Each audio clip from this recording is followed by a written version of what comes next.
New York Times, a former newspaper, editor-in-chief Blithering Prevarication III, told the waiter at his club, quote, "I simply can't understand it. We've explained to the idiots in flyover country that we, their betters, disapprove of their choice of president, and yet, for some reason, they continue to cling to their own opinions. It is completely inexplicable, and I think I'll have the olives stuffed with blue cheese in my martini today. There's nothing so thrilling as a change of pace, I always say," unquote.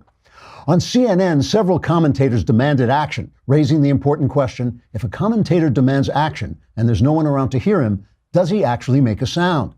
To try to find the answer, Don Lemon delivered a monologue and then quickly rushed off stage to look at the monitors so that someone would actually be watching his show while he was speaking. Unfortunately, he wasn't quick enough to catch himself before he left the set, so the experiment didn't work. Senate Minority Leader Chuck Schumer told reporters, quote, "We have tried to stop the government from cutting taxes. We have fought to keep the borders open for illegal immigrants, and we have attempted to block the appointment of any judge who might follow the Constitution. And yet somehow the public won't support us. It's a mystery," unquote. House Minority Leader Nancy Pelosi also chimed in, saying, quote, "Either the president is a Russian spy, or he is being blackmailed, or he has stolen my purse," which I'm sure I had here a moment ago, although I may have dropped it when I smacked my head against that brick wall, either yesterday or in 1964, whichever comes first, unquote. Meanwhile, the president, seeing the new poll numbers, bragged that he could shoot a man on Fifth Avenue and still remain popular until Vice President Pence wrestled the pistol out of his hands. Trigger warning, I'm Andrew Klavan, and this is The Andrew Klavan Show. I feel hunky-dunky, life is tickety-boo. Birds are winging, also singing hunky-dunky-doo. Ship-shaped, tipsy-topsy, the world is zippity-zing. It's a wonderful day, hurrah, hooray! It makes me want to sing. Oh, hurrah, hooray! Oh, hooray, hurrah! All right, it's here. You waited for it, but it's finally come. It is Mailbag Day. You've been walking around with those problems. They're about to be alleviated, lifted off your shoulders like a burden that's been lifted off your shoulders. Boy, that was a really bad simile. But before we talk about that, here is a sponsor I love, the Dollar Shave Club. And I love them because I spend approximately 15 hours every day shaving my head. It takes a long time to shave my head, and I want to do it well, and I want to do it with a really good razor. And that's what you get from Dollar Shave Club. They have everything you need to get ready in the bathroom. I really have been using recently this thing they call the pre-scrub, which is like, it's this kind of granular thing. It works so well. I don't know. I have no idea why it works so well, but it's really good. I've been using a lot of their products, and Dollar Shave Club delivers everything you need to look, feel, and smell your best. You name it: shampoo, conditioner, body wash, toothpaste, hair gel. I haven't used the hair gel, but I'm sure it's great. And I'm a big fan of their body cleanser, which I've also been using. All of Dollar Shave Club's products are made with top shelf ingredients. And here's a great way to try a bunch of Dollar Shave Club's products for just $5. You can get their Daily Essentials Starter Set. It comes with body cleanser, one wipe Charlie's, their world famous shave butter, which is terrific, and their best razor, the 6-blade Executive, which is what I usually use. I love that. Keep the blades coming for a few more bucks a month and add in shampoo, toothpaste, anything else you need for the bathroom. Check it all out at dollarshaveclub.com/Klavan. That's dollarshaveclub.com/Klavan, which leads to the musical question, how do you spell Klavan? It is Klavan, no E's. There's no E's for the wicked or in Klavan. All right. You know, there are times, sometimes I am reading the news, watching TV, and I realize that I see the world like so differently from a lot of people that I start to question myself. Like, is it me? If everybody else is seeing one thing and I'm seeing something else, you know, maybe it's me. But I'll tell you the difference. I'll tell you the way I look at the news that I think is different from the way most people look at the news. Most people look at the news and they ask what's happening. And that's how they judge the news. Is something bad happening? Is something good happening? Absolutely valid. I do that too. But I also ask myself, what do I want? Where am I going? What do I want? So for instance, I mean, this is true in my ordinary life. A lot of people will say, well, some book you have comes out, nobody buys it. Did I write it to be a bestseller? Is that what I wanted? Or did I write it because I know it's going to be read into the future? I mean, I've had books come out that at the time nobody bought, and then like I'm still receiving royalties from them because they keep selling, because people discover them. I wrote the book. Some of my books I wrote just because I knew it was going to be good. And I knew people wouldn't like it right away. I knew it wasn't a bestseller, but I asked myself, what do I want? So I don't get disappointed when I don't get something I didn't want that I wasn't aiming at in the first place. Same in politics. When they did this thing on immigration recently, where they found 2,300 kids had been separated from their parents and all the pictures of the children crying and all this stuff. And I thought to myself, well, wait a minute. What do they want? Because that's the other question you have to ask. What does the person talking to you want? Because there are plenty of children, thousands and thousands, millions of children crying at any given moment. And they're the ones focusing the cameras on these particular children. So what do they want? Do they want open borders? In that case, listen, I don't want the children separated from their parents. I want things to be handled well. But in that case, it's not a crisis, because what they're trying to do is manipulate me into getting what they want. And that's why I was talking earlier about character assassination. When somebody says to you, I oppose socialism, the answer that you slept with a hooker when you were married, that's not an answer. That's not an answer to I oppose socialism. The answer is, well, socialism is good because blank, and it's going to remain blank because you got no argument, right? But the thing is, character assassination is not an answer to a philosophical question. There are things that people do when they violate the law, when they violate certain norms of behavior. They are things that absolutely disqualify them for public office. But since we know, as I pointed out earlier this week, since we know from the experience of Teddy Kennedy, not to mention Bill Clinton, but Teddy Kennedy especially, we know they don't care. The left doesn't care about character. We ask ourselves, what do they want and what do I want? Now, here's the thing. I've said this a lot, but it's important. I want freedom. And when I say that, I feel I don't explain that enough. That doesn't mean I can do anything I want. I can, run around punching people in the head or live any lifestyle. Freedom is part of a network, a community, a political entity that allows me to think and speak and do what I want, as long as I don't physically harm somebody else, as long as I'm not immediately harming someone else. I can say anything I want as long as I don't threaten death to someone, and I can think anything I want, and I can do almost anything I want, but I have to consider, am I harming the structure? Am I harming the structure that preserves my freedom? So if I have a child out of wedlock and I can't pay for that child, somebody's going to have to pay for that child. That means I'm taking away somebody else's money, which means I'm taking somebody else's time, which means I'm owning somebody else's life. I don't want to own somebody else's life because I don't want somebody to own my life. So my freedom depends on your freedom, and that means I have to act responsibly in ways that don't call on you to sacrifice your life to pay for me. That's why all these free things that people are like to talk about. Free college. Free college, there is no free college. It just means stealing from somebody else, taking their money, which is their time, which is their life. You haven't got the right to do that. So in order to be free, I have to act in a certain way. Now, I know the left does not want to be free. They do not want me to be free. They want to be able to tell me what to think, when I can say certain things, what kinds of things I can say. And that's what I want to stop. That's what I'm here to oppose. It's not everybody on the left, obviously. It is the people that we see at the top who really want the government to be in charge. And they say it. They say it. When you cut back regulations, they protest. When you say we're going to obey the Constitution, they protest. We know that this is what they want. So that is the argument we're having. We're not having an argument about Donald Trump. I do not care. So yesterday, Michael Cohen released a secret tape. The lawyer taped his client's conversations. And the thing is, the tape is a little bit unclear, but it's essentially saying that Trump slept with this Playboy model, Karen McDougal, and she was going to sell her story to the tabloids, and he wanted to buy the right to the story.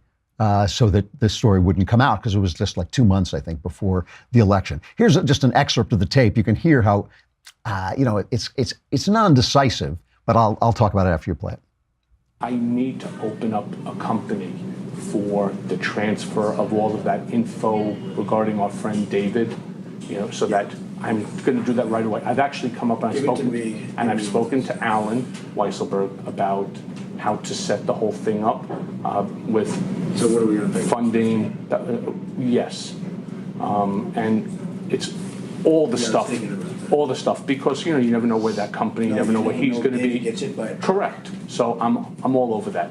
And I spoke to Alan about it when it comes time for the financing, which will be. Listen, what financing? We'll have to pay. So no. I got no.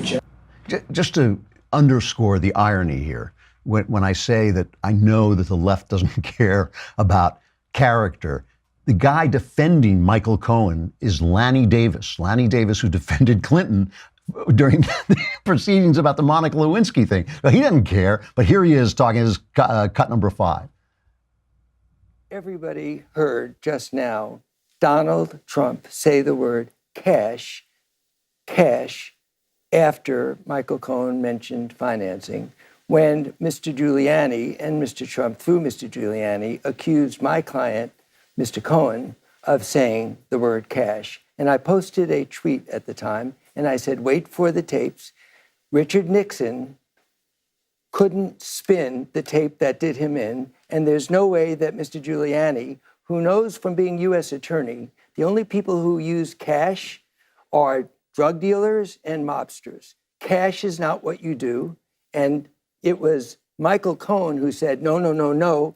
And Donald Trump, despite what Rudy Giuliani said publicly, the tape contradicts Mr. Giuliani, and the word cash is heard by everyone. Now, just remember how I started talking about what do I want? That's what I'm looking at this. I'm thinking, what do I want? I want my freedom. So you're telling me that this tape reveals that Donald Trump banged a Playboy model and then wanted to pay to keep her story secret before the election. I mean, call me a feather and blow me away, right? I mean, you are telling me that Donald Trump has a bad character? You're trying to assassinate Donald Trump? You can't assassinate his character. His character sucks. He has a terrible character. I mean, the stuff he said about Ted Cruz during the election, the fact that he fired a guy like Rex Tillerson using his tweet, he used to brag about sleeping with other men's wives. You know, by the way, I don't say this in a judgmental tone. I spent the first 20 plus years of my life practically insane. I've done terrible things. I've done things that wake me up at night sweating. I'm not I don't pass judgment on anybody about this stuff. But, I tried to become a better man. I think I have become a better man. I think I put that old guy away. I think I put him down, basically. I think I killed him. But Donald Trump has been the same guy all his life. All his life. We knew who he was. And the wonderful, weird thing about Donald Trump is his crappy character protects my freedom. Why? His crappy character protects my freedom because every time somebody gets up and does something on behalf of freedom, the left assassinates him. They don't care about Bill Clinton. They don't care about Teddy Kennedy. But George W. Bush, Dan Rather, sacrificed his career to get a 35-year-old plus story about him going AWOL in the National Guard. Like, who cares? He sacrificed his career to anything he could do to assassinate that man's character. Mitt Romney, they assassinated his character, but they don't care about Bill Clinton. They don't care about Teddy Kennedy. They don't care about anybody on the left. So when they try to assassinate Trump's character, they can't. He's bulletproof because we already know what a bad guy he is. His badness, his personal badness, protects my freedom. It is a weird, weird thing. So George Will, who, I always kind of respected George Will. I've always, Andrew Breitbart used to say about George Will that he was a Republican from the days when Republicans were happy to be in the minority. There was a long, long period of time when Republicans just had a very comfortable, I think it was like 38, senators minority. They could never get anything done, but they could complain a lot. And the kind of general idea, just the feeling in the air was that the Democrats were going to own the Senate forever, and that was the way it was. And that was George Will's Republican Party. Now, when Republicans are a living, breathing entity actually accomplishing things through Donald Trump and his bad character, George Will hates Donald Trump, and he has become a bit, just a tad of a pompous ass. I hate to attack the guy because I actually have respected him in the past, but really it's absurd. But anyway, he's on Lawrence O'Donnell's show. But he makes the point that when Lanny Davis compares this nonsense, this little nonsensical story, which is blowing up because it's the summer and they haven't got anything, and they don't want to cover the fact that North Korea is actually disassembling one of its nuclear sites. It's like nice. Now, because of Donald Trump, the North Koreans are not going to blow up the Democrats so that the Democrats can complain about Donald Trump's sex life. That's basically the absurdity of summer news, okay? But even George Will comes out and says, yes, Donald Trump, horrible, horrible fellow, But comparing him to Nixon is absurd. This is cut number 2. Well, I'm hearing redundant evidence that Mr. Trump is a seedy man whose incontinent sexual appetites get him into trouble with seedy women. Now, this is not news at this point in his presidency. I'm not hearing anything remotely like, you refer to earlier tapes, the tape in which Richard Nixon says, well, let's get the CIA to lean on the FBI to cover up a criminal conspiracy. In the one case, Donald Trump was a private citizen when that tape was made. Richard Nixon was president of the United States.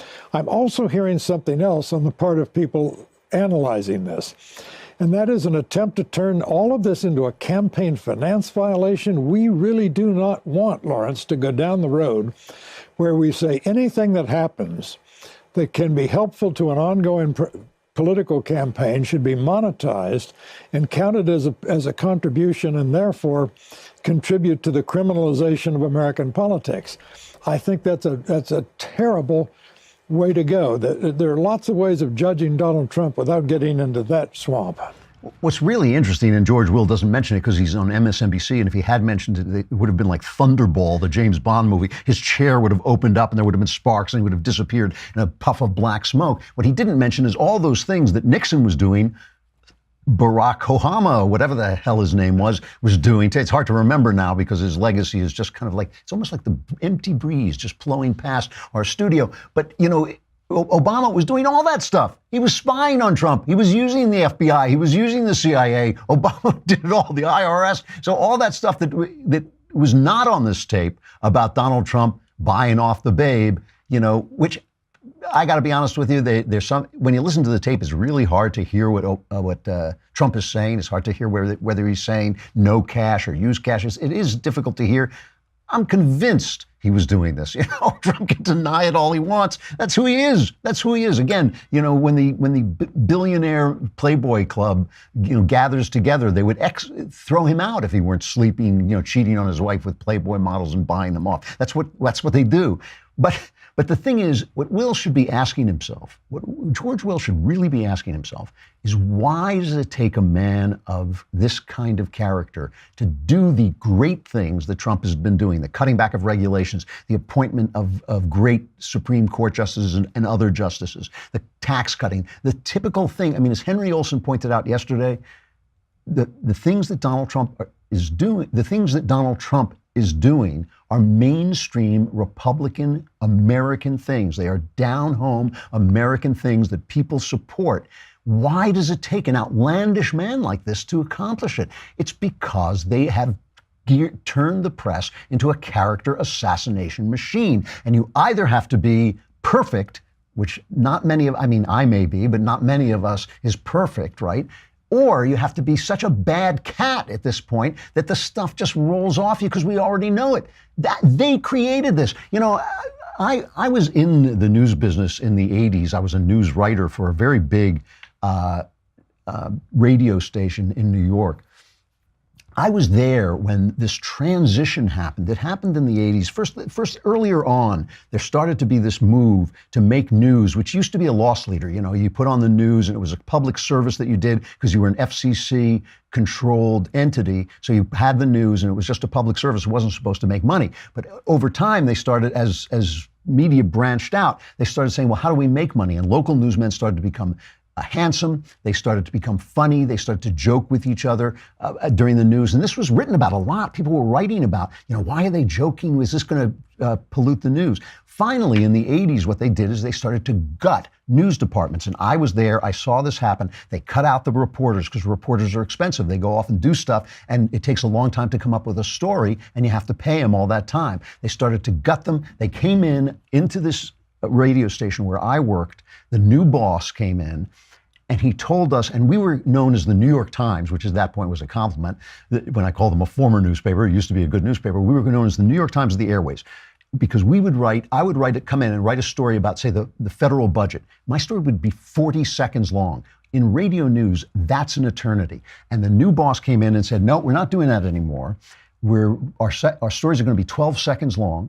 and they're going to be about as many stories about condoms and AIDS and anal sex as you can get in there, because that's what people are talking about. That's what they care about. Well, this guy and I got into, the last time I've ever got into a nose-to-nose screaming match with anybody. I mean, it really, I do not have a big temper, and I certainly don't get in arguments when I think I'm in control, when I think I'm going to win. But I was a nobody. I was a writer. It was a low-level position. I was arguing with the boss, and man, oh man, I made his life a living hell. Now, I can't guarantee that that's why he left, but a lot of people felt that I had chased him out. He quit the job pretty early. I then moved to England because I couldn't stand political correctness anymore. A couple of years I come back and I ask about this guy, this boss whose life I had made so awful, and he's running one of the biggest networks in town. I even went and talked to him. We sort of had a friendly, bland conversation. And I realized I had been a pebble on the beach, and he had been the tide coming in. That was what the news was going to be. It was going to be about sex. It was going to be about what caught your attention. It was going to be that because they didn't have the news people anymore. They weren't spending the money on the news people to get the news, right? And so they were making money by the more audience we get, because we're talking about AIDS and we're talking about condoms and we're talking about sexual acts that had never been spoken about before, and our stories go by in 12 seconds. So we're not reporting on the budget. Nobody cares about the budget. Nobody cares what's in the federal budget.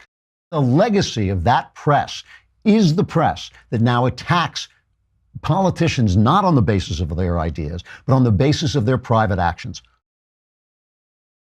And it's an all-leftist press, which wasn't always true. The press used to be a working-class guy's way up. If you were a working-class guy, but you were smart and you could write, you might become a reporter, and the only thing you cared about was bringing down the powerful, left or right. You didn't care. But once it became a profession, once you went to journalism school, once you went to Columbia Journalism School, then the elite were reporting on the elite, and they wanted to get what they wanted to get. The press has become corrupt. It had happened since the 80s. I was there. I saw it happen, and it needs to reform itself. It can't be done by government because of the First Amendment. It shouldn't be done by government. But that's what we're seeing. So Donald Trump is a creation of the press. Donald Trump is not the enemy of the press. I always compare him to Godzilla. They set off the nuclear blast that created the monster that they are now trying to shoot at with their little puny rifles, and they can't touch him. His bad character protects my freedom. My freedom is what I want. I don't care if he paid off a Playboy model. I just don't. All right. But I do care about this trade thing. I have to talk about this a little bit.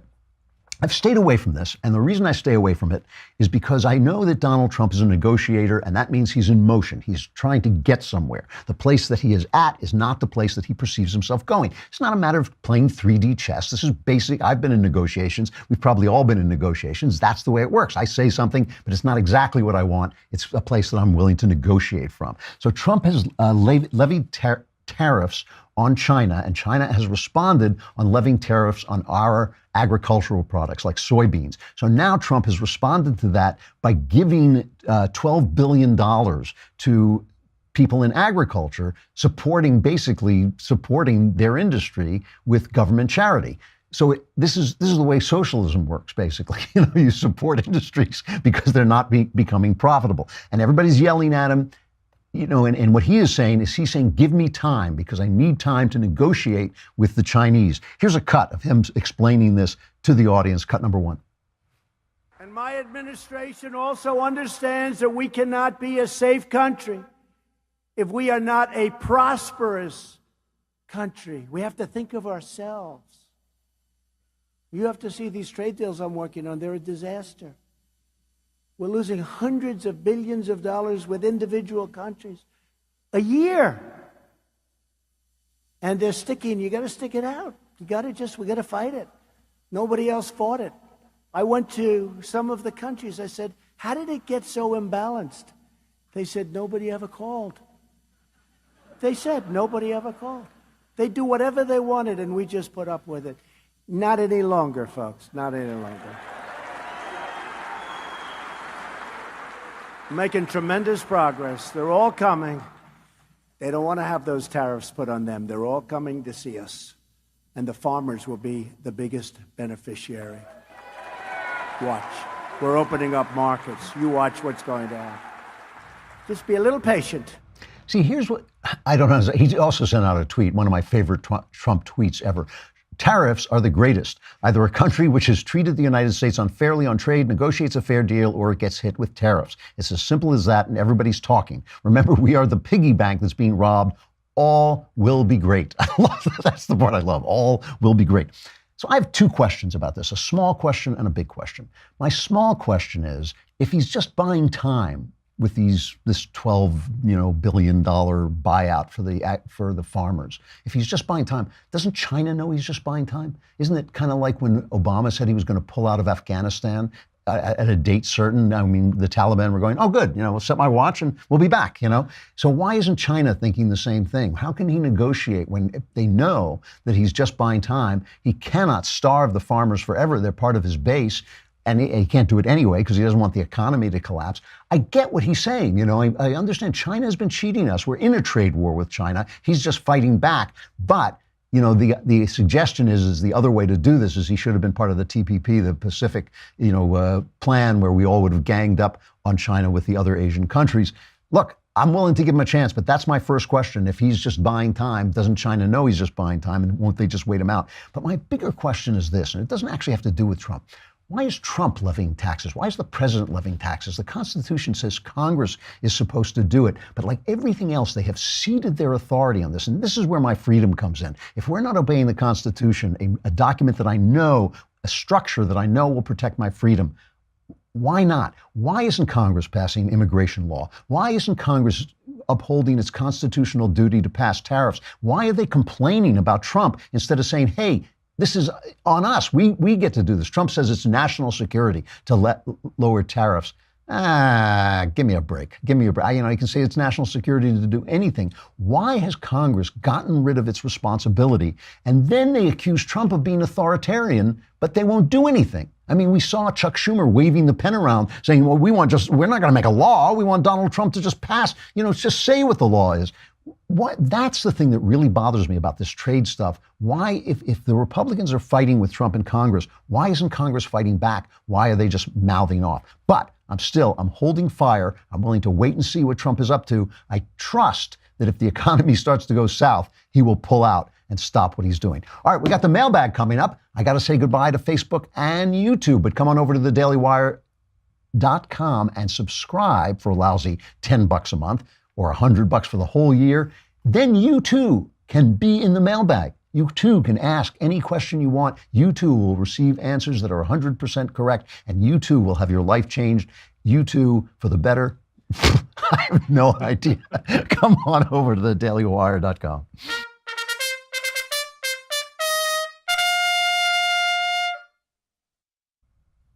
All right, the mailbag. Oh, I miss that girl. I see her on Twitter. She's a singer. She goes around Texas and she does all these performances. And she sometimes thinks about coming back here, but I hope she doesn't, because he can't perform in LA. She can perform in Texas, which is what she really loves. But anyway, I miss her. All right, from Zach.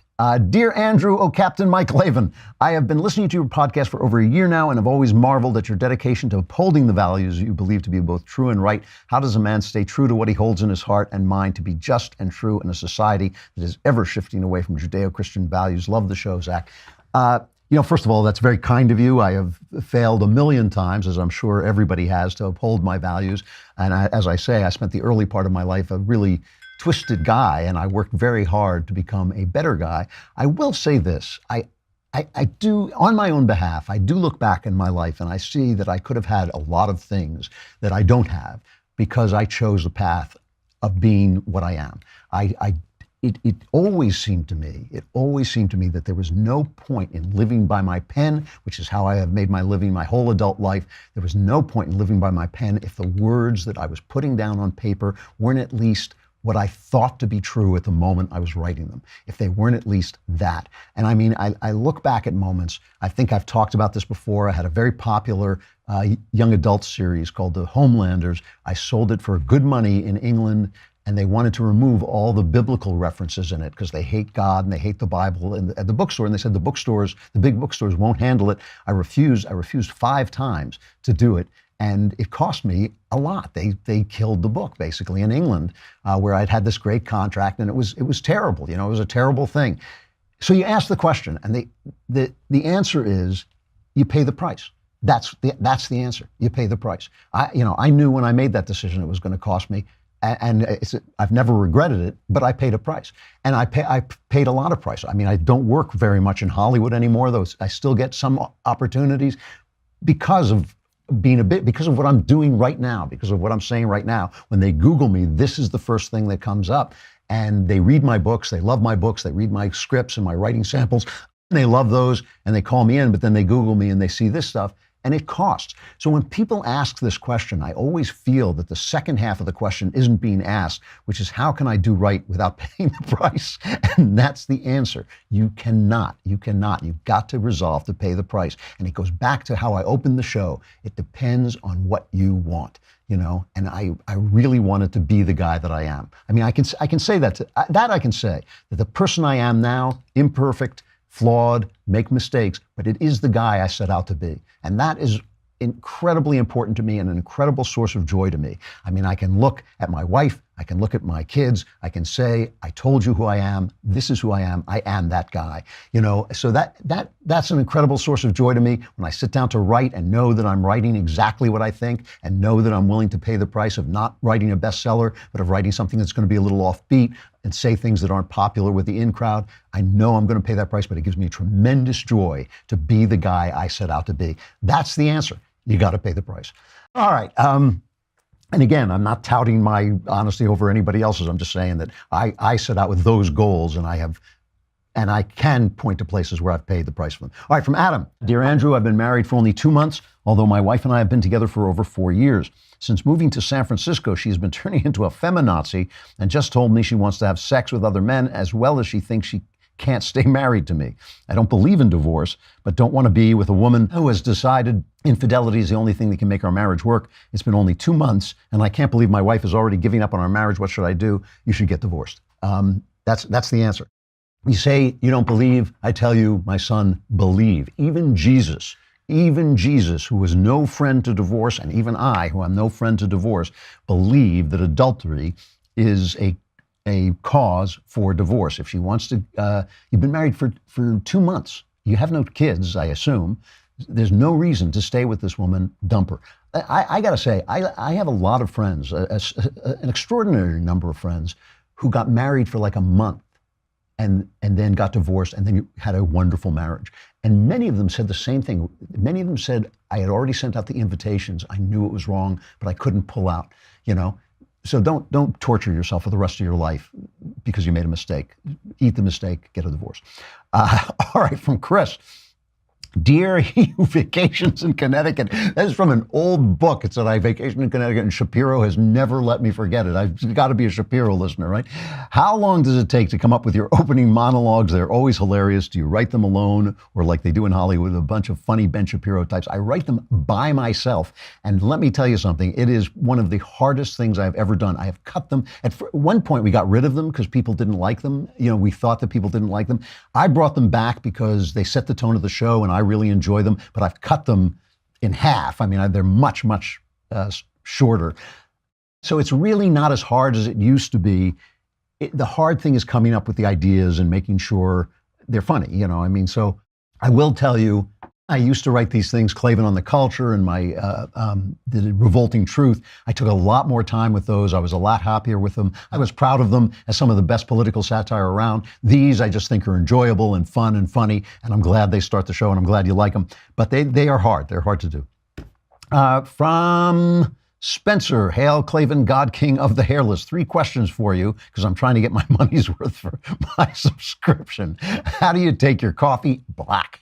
In fact, I always hated coffee until I accidentally drank it black. I always thought it's kind of sweet and, soft and all this stuff. And then I had a black cup of coffee and I thought, oh, that's really good. I like black, strong coffee. 2, do you have any plans for speaking engagements this fall? Yeah, YAF is offering it up on their website. I don't know whether they've scheduled any. I've got one next week, don't I? I'm going next week. Yeah, I'm going to Washington, D.C., I think, next week and talking to YAF. But we'll announce them as we come up. We've been very bad about announcing them, and it's all Rob's fault, and we'll do it. We will do it as they come up. 3, what is your spirit animal? I know your colleague, Mr. Shapiro, says Nikki Haley is his, and I was wondering if you had one as well. Thank you, and keep up the good work. You know, my political spirit animal, I really think, is Ted Cruz. Not because I always agree with Cruz. I don't always agree with him, but he is a staunch conservative and honest guy. And I really like the fact that Donald Trump treated him like garbage. He treated him during the campaign. He said terrible things about his wife. He said terrible things about his father. And Cruz fought him down to the wire. But once he lost, he worked with him. And to me, that's amazing. I'm not sure I would be able to do it, but I'd like to think I would be able to do it. And it goes back again to the opening of the show. What do I want? I want the country to do well. And if Donald Trump is doing well, I want to help him do well. I don't want to make a name for myself by attacking him. I do not think that Ted Cruz was doing that purely out of self-interest, though we're all got self-interest in our minds at all times. I don't think Cruz was doing it. I think he did it for the country. He ate the fact, what had to be a brutal campaign. He ate it and he went and worked, and I loved him for that. My artistic life, which is a huge part of my life, my spirit animal is Wordsworth. Wordsworth was a radical who loved the French Revolution, saw what came of it, and then really took a big career hit by becoming a conservative. And it cost him a lot and still costs him a lot in his reputation. And I've always loved him for that. When I was young, my spirit animal was John Keats, who was the young guy, but he died when he was like 26, I think. I could be off on that, but he died when he was like 26. Wordsworth lived into his 80s. I hope to do the same. So I guess I've started to identify with him. All right. Name withheld. Hey, Mr. Klavan, no ease. I served in the Marine Corps in Iraq in 2004 and 2005. Thank you for that. I married my high school sweetheart, and I love her very much, but her family are hardcore leftists that I disagree with constantly. At most family gatherings, I keep my mouth shut to avoid turmoil. I'm currently a lieutenant in the NYPD. I love Daily Wire. It's my safe haven. I'm not a very educated person, as I went directly from high school to the Marines. I'm trying to better myself in that light. But I ask you, what is the best way to deal with my hardcore left family? I love them very much, but they are all very educated, and it becomes tough for me to speak to them without sounding feeble-minded. He says, please do not use my name, as the NYPD will crucify me just for being associated with a conservative outlet. Wow, I didn't know that about the NYPD. Here's the thing. Family trumps politics. So you don't want to be in constant fights with your family. I have a couple of things to say about this. First, don't think that you're less intelligent than these people. They may be more sophisticated than you are because, like you said, you didn't go to college. They may have a kind of knowledge you don't have. But one of the things I learned very young, and it really changed my life, was I grew up an educated man in an educated family, a family dedicated to education on the coasts. And the idea was in flyover country, everybody was an idiot. And I left home and traveled around the country. And I've met a lot of people. And first of all, I found out that wasn't true, that people around the country were not idiots. They were very smart, very intelligent. But again and again, I met people who would say, who didn't trust their own intelligence because they didn't have the sophistication and the education of the people they saw on TV. And they thought, well, if this guy's saying it, there must be something wrong with me because I didn't go to college. Do not feel that way. Going to college does not make you smart. And it's a wonderful thing to live a life of a mind, but it doesn't make you smart and it doesn't make you right. And I think that you, in the Marines in Iraq and as an NYPD guy, you have seen a lot of things that they haven't seen, and you know a lot of things that they don't know. And you are just as intelligent. You should have confidence in your own ability to think things through and to be realistic. That said, you don't want to start political fights with your family every time you see them. And when you do start them, when you are in a political fight, you want to do them in a certain way. So here's my advice. Listen quietly when they're ranting, because leftists think that there's absolutely nothing wrong with them ranting, but then if you answer them, they think you've committed a crime. Listen to them with a superior smirk on your face. That's all. Don't say a word. Just listen and just have a superior smirk on your face and wait for them to come to you and say, what? Why are you smirking like that? And then say, well, you're asking me the question, do you want the answer? And when they say yes, then you answer them. But don't answer them about people. Don't talk about Donald Trump. Don't talk about Barack Obama. Just talk about principle. Just talk about why the things they're talking about won't work and why they're wrong. And that's it. And and if things get heated, bail. You're not there to convince them. You're just there, You're just there to stand your ground, right? You're there. You have a right to believe what you believe, but if you can guide the conversation away from that and have friendly relations with your relations, have friendly relations with your relations. It's much more important than arguing politics. I hope that, did that answer the question? I think that did, yeah. From Jamie, oh grand poobah of the multiverse, I'm a conservative, that actually is my title. I'm a conservative pursuing a PhD in philosophy with the eventual goal of going into academia. From what I can tell, part of the difficulty in hiring conservatives in academic fields like philosophy, English, and music is that, in my experience, most conservatives simply don't value the humanities. When I tell conservatives that I'm pursuing a PhD to go into academia, I usually get a bunch of befuddled looks as if they could never fathom doing such a thing. Why do you think that conservatives, by and large, don't seem to value the humanities? And how do you think we could foster a conservative culture in which these important subjects are held in higher esteem than they currently are? Man, oh man, if I could answer that, I would be a happier man. I got to tell you, first of all, there are parts of the humanities that conservatives go into, the classics especially, but we don't support the arts. We don't support the humanities.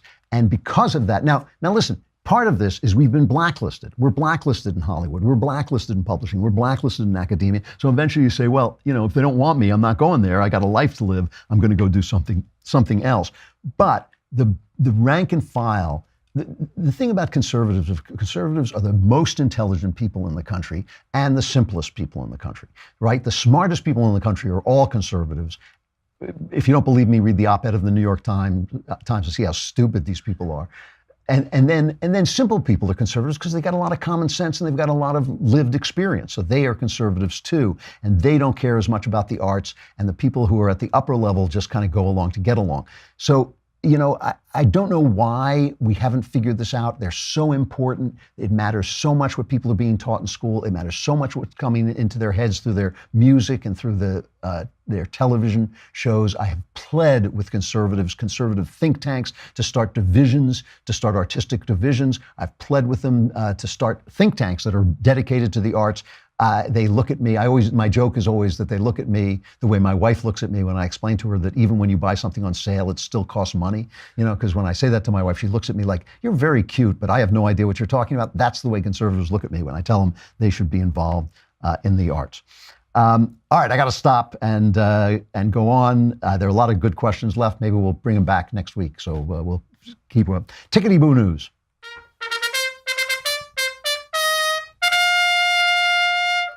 So Ali Stuckey did this very funny satire, splicing up an interview a pretend interview that she was doing with an interview that Margaret Hoover did with Alexandria Ocasio-Cortez, the dolt who is the socialist running in Queens, New York for Congress. And she put out, here's just a little bit of it. Socialism, into your own words. Unprecedented concentration of wealth at the very tippy top of the 1%. Wow, I'm kind of surprised to hear you admit that. It sounds like what's going on in socialist Venezuela. Mm-hmm. What do you think about what's going on in Venezuela? Just an increasing crisis of humanitarian condition. And to me, it would just be completely unacceptable if that happened on our shores. Well, couldn't that happen here if we adopted socialism? It's hard to say what direction that takes. I am not the expert on geopolitics. So I saw this early in the day on Twitter and cracked up. I just thought it was really funny. I'd seen the interview, so I knew it was satire, but it seemed very obviously satire. It's cut, the way it's cut, it's very lumpy and all this stuff. And Ali was clearly not trying to fool anybody. The left goes nuts, right? Oh my God. And she went nuts. Cortez went nuts saying, oh, they're so afraid of me. They have to put out fake news videos. I mean, this is how. But, I'm not going to say they're dumb because they do this all the time. This is an old leftist trick, is take conservative jokes and take them seriously. So if I make a race joke or if I make a sex joke, it's, oh, Klavan thinks, I've made these jokes about women not having the capacity for reason. Oh, Klavan thinks women don't have the capacity for reason. They do that all the time. They take your satire, they take your jokes, and they take it seriously. The thing is, you don't have to satirize this woman because she is a walking satire. See, this is the other part of the joke. She's the one who said that there's low unemployment because everyone has 2 jobs, right? Which if you just think about it, just give your mind a minute to go through that mathematically, right? If there's low unemployment, if everybody has 1 job, there's low unemployment. If they have 2 jobs, the unemployment is exactly the same, right? It has nothing to do with it. So the woman's adult. She is adult. So it doesn't really, you don't really have to satirize her. What I loved is after she said this, Elizabeth Warren came out and she thought she didn't like losing her socialist thunder. So she comes out and she doubles down on what she said. Here's Elizabeth Warren on low unemployment and the Trump prosperity. It's cut 8. There was a time when Wall Street numbers reflected that the economy overall was doing well, but not so much when not many people own shares of stock, and when corporations are doing well, they no longer share with their employees. There was a time when saying, hey, the unemployment rate has gone down. That's a great thing. But, you know, when people are working at minimum wage jobs that won't support them, or they're working 2, 3, or 4 jobs to try to pay the rent and keep food on the table, then simply saying the unemployment figures have gone down just doesn't get you there. The way I see this is the lived experiences of most hardworking Americans across this country are not improving.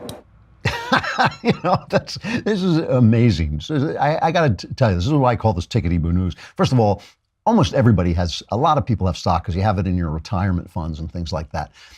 The Bureau of Labor Statistics, this was in the Wall Street Journal today from Andy Puzder, who is a restaurateur. Bureau of Labor Statistics data show only a small minority of Americans work multiple jobs. That percentage has been around 5% of working Americans since 2010, though it was higher before then. Last month, 7.6 million, or 4.9%, of the 155.5 million working Americans had multiple jobs. Are people working 60, 70, 80 hours a week, as Elizabeth Warren says? Rarely. But for a brief dip during the recession, private sector employees have worked an average of 34.2 to 34.6 hours a week, right, since they began tracking the data in 2006.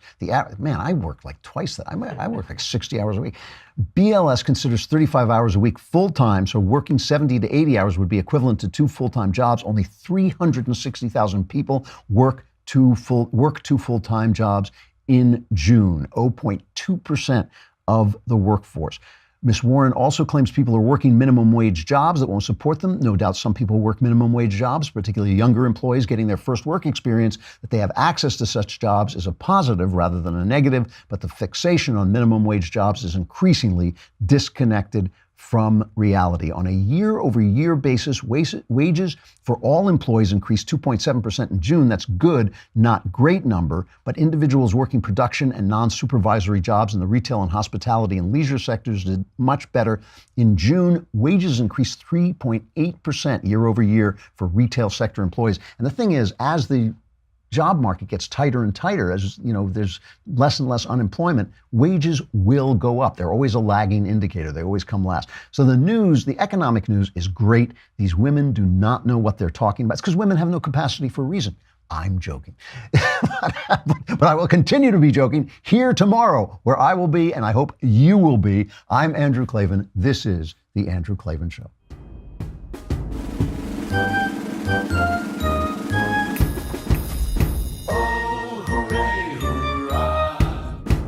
The Andrew Klavan Show is produced by Robert Sterling. Executive producer, Jeremy Boring. Senior producer, Jonathan Hay. Our supervising producer is Mathis Glover. And our technical producer is Austin Stevens. Edited by Emily Jai. Audio is mixed by Mike Cormina. Hair and makeup is by Jesua Alvera. The Andrew Klavan